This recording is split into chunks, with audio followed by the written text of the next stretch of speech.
Welcome back. I have Juliana Barnes here on behalf of the South Orange County Community College District. Well, welcome. Very nice to meet you. Nice to meet you. I understand you've only been a short time and they just threw you right in. Yes, this is my third week as the Chancellor of the South Orange County Community College District. Super happy to be here. I'm actually originally from Southern California, but San Diego.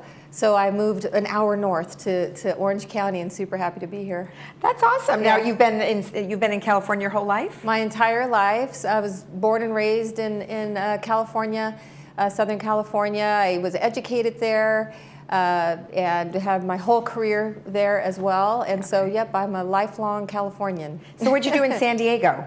So I have spent over 30 years in higher education. So I spent like a decade working for the University of California and 23 years in the California Community College system. So I worked at 2 different districts down there. And I was, my last job, I was a college president for 7 years, but I've been a dean, a vice president. I teach part-time for the university down there as well. So, oh, you do? Yeah. Wow. Yeah, so now I'm up here as the Chancellor and just super happy to be a part of the new community. What does a Chancellor mean? Yeah, I know. A lot of people go, what is that? So the bottom line from an administrative perspective, it basically just means I'm responsible for the overall operations of the colleges and district services. And that includes fiscal services, human resources, technology, accreditation, so those technical aspects.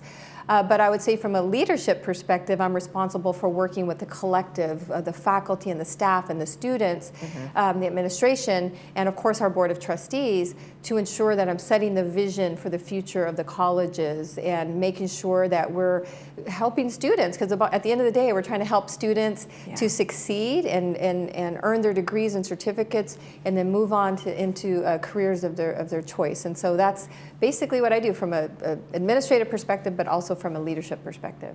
Yeah. Well, it encompasses a lot. Yes, it does. And there's so many different moving parts because you have all these different colleges, right? Yes. And each one has some different requirements. Exactly. And so I'm imagining, are you guys really busy right now? I mean, the semester just started, so were you pretty full? Yes, there's a hustle and bustle, which we're really excited about because as we know, the pandemic just turned everything around. And, so there was a period of time where we were pretty much fully online, and so now we're really easing back into it. It's interesting because our students have really changed and they're telling us through their behaviors and actions. So for example, a lot of the students are choosing to take the online classes, and we're having to open up more classes online to accommodate their needs.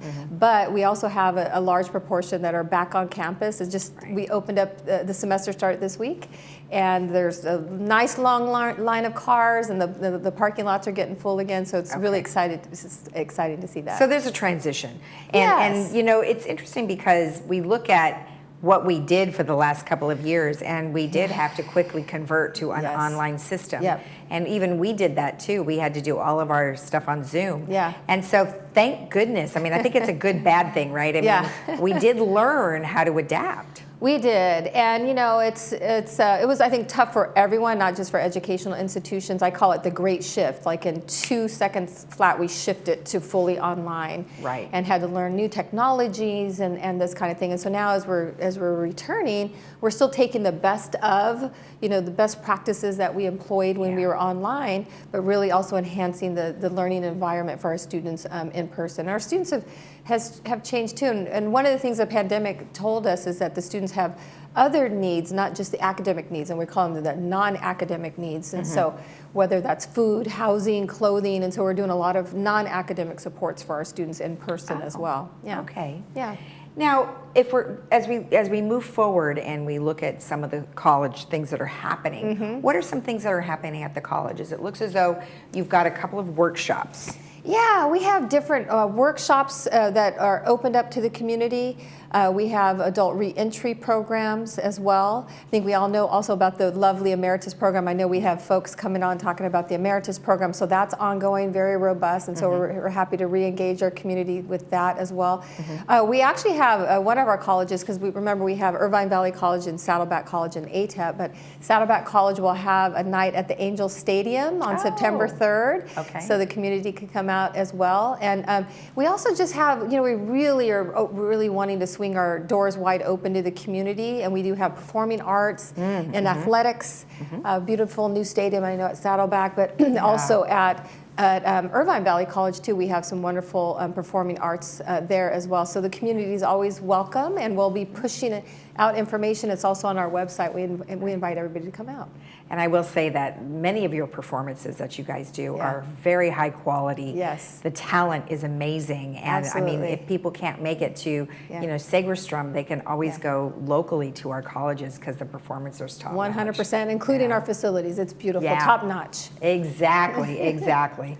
Well, now, if people do want to get in touch with you, of course, they can always go to the website. Yes. And they can look at all the different colleges under one area. Yes, so there's one single website. So it's soccd.edu, 3 C's. And you go there, and then you could see the sites for the different colleges and the various activities that we have, the classes, both non-credit and credit, and the degrees and certificates and such that we offer. So we invite everybody to check that out. Thank you so much for the information and welcome to the community. I mean, I know it's not like you're new to the community, but nonetheless, this community. Yes, absolutely. Thank you so much for having me. It was a pleasure. All right, thank you. Okay, take care. And of course, if you want more information about any of the things that we have discussed, you can always go to the website, and that's soccd.edu. We'll be right back.